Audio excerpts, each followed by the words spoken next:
sarvagamanam achara pratamam parikalpate achara prabhavo dharmo dharmasya prabhurachyutaha rishaya pitaro deva mahabhutani dhatavaha jangama jangamam bhedam jagannarayanodbhavam yogo jnanam tata sankhyan vidya shilpadi karmacha veda shastrani vijnanam etat sarvam janardanat eko vishnur mahadbhutam pritag bhutanyanekashaha trilokan vyapya bhutatma bhunte vishvabhugavyayaha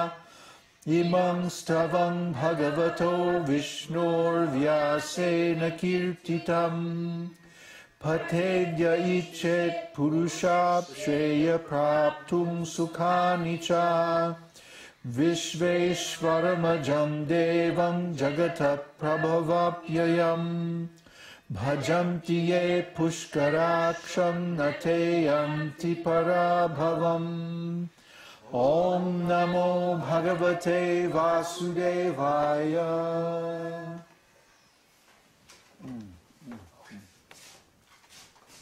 That is so nice. So nice. And the more we chant this, Vishnu Sahasranam, the more powerful it becomes. We can expect that all of the things mentioned in the Phalashruti section will actually happen. Huh? This is my experience. You chant this Vishnu Sahasranam every day for some time, 1 year, 2 years, 3 years, like that. And gradually you'll see all these things that are mentioned will come to pass. It's no exaggeration. It's not just sales talk. Huh? It's for real. So tonight I want to look at this one shloka 84. Brahmanyo brahmakrid brahma brahma brahma vivardhanaha Brahmavid Brahmano Brahmi Brahmagno Brahmana Priyaha. A little tricky. Especially for the Westerners. Lord Krishna is the well-wisher and benefactor of Gargamuni and the entire Brahmana community. Gargamuni is the family priest or family Brahmana of the family of Nanda Maharaj, Krishna's family. And Brahmakrit means he personally performs the austerities and spiritual practices enjoined for the Brahmanas. So Krishna, he doesn't just say, do this, do that. He doesn't just like, I'm God, okay, you do this, you do that. No, he actually practices these things himself, personally. It's described in Śrīmad-Bhāgavatam. That when Narada Muni visited Krishna in the palace at Dwarka, one of the things he saw was that in one palace, Krishna was reciting prayers to himself. And in another palace, Krishna was offering ghee and grains and things into the sacred fire with mantras and hymns and everything. And in another place, Krishna was chanting japa of his own holy name. And in another palace, Krishna was giving charity. And in another one, he was doing yoga and meditating silently on transcendence. And in other words, Krishna doesn't just give idle instructions in the scriptures. He actually practices all these things himself. That means Krishna is the original guru, the original Brahmana. And Brahma, he is also the origin of the spiritual duties. See? He doesn't just give orders. He practices them himself, and he even creates them. Bhagavan pranitam bhagavat, what's that? Shabdyate. that God is the origin of all religious principles. In other words, how do we know what is religion and what is not religion? How do we know what is spiritual and what's not spiritual? Well, it has to come from God himself. You see, so if we hear from Krishna directly, what is dharma? What is sadhana? What is the right and wrong thing to do? Then everything will be very clear. So Krishna speaks in Bhagavad-gītā. Brahma. He is the unlimited supreme Brahman, full of all transcendental qualities, the maintainer of all living entities, and the supreme absolute truth, knowable by the study of theistic commentaries on Vedanta, and hidden from the view of the atheists. This is very nice. Vedanta is there. Everyone can read Vedanta. But Vedanta is very, very abstruse. It's recondite. In other words, its meaning is hidden. It's not easily available. You cannot look, an ordinary person especially, if they read Vedanta, they won't get anything out of it.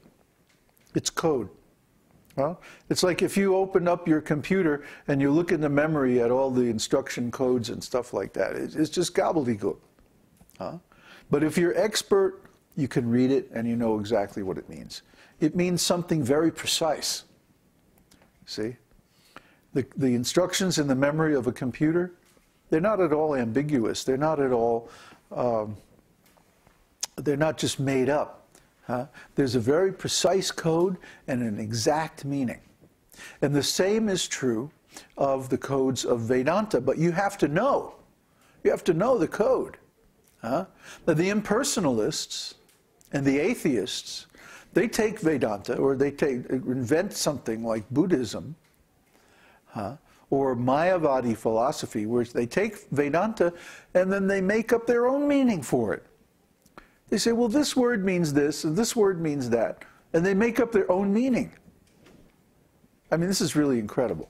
This is as if you took something like a law book that has to be interpreted very precisely. And instead of accepting the standard meaning for the words, you give some other meaning.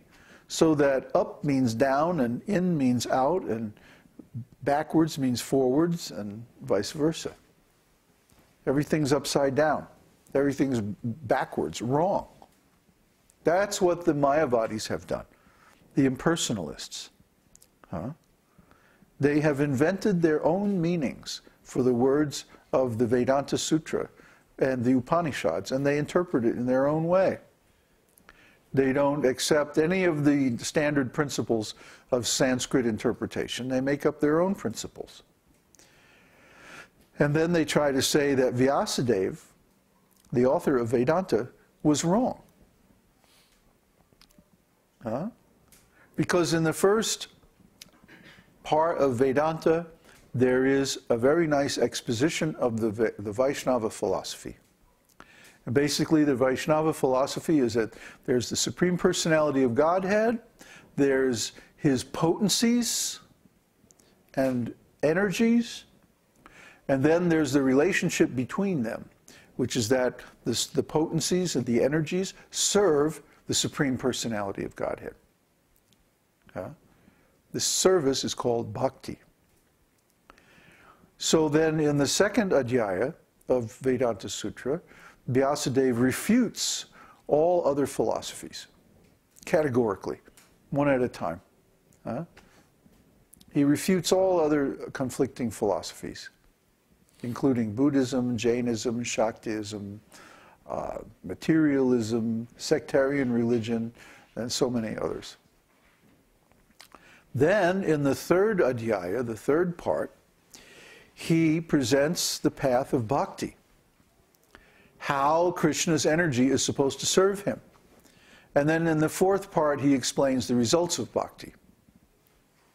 So it's pretty clear that the conclusion of Vedanta is bhakti.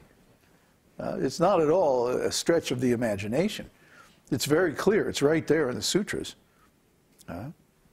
But the Mayavadis, they say, oh, actually, Vyasadeva was wrong.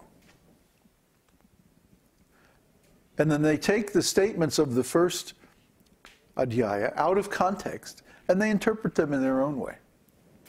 They don't accept Vyasadev's conclusion that actually bhakti is the meaning. You see? So because of this, they mislead everyone. They mislead themselves and everybody else. They cheat everyone.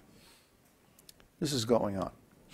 So as soon as one accepts this kind of cheating religion, then his spiritual progress is stopped. Then he's not going to perform the actual process that leads to spiritual advancement.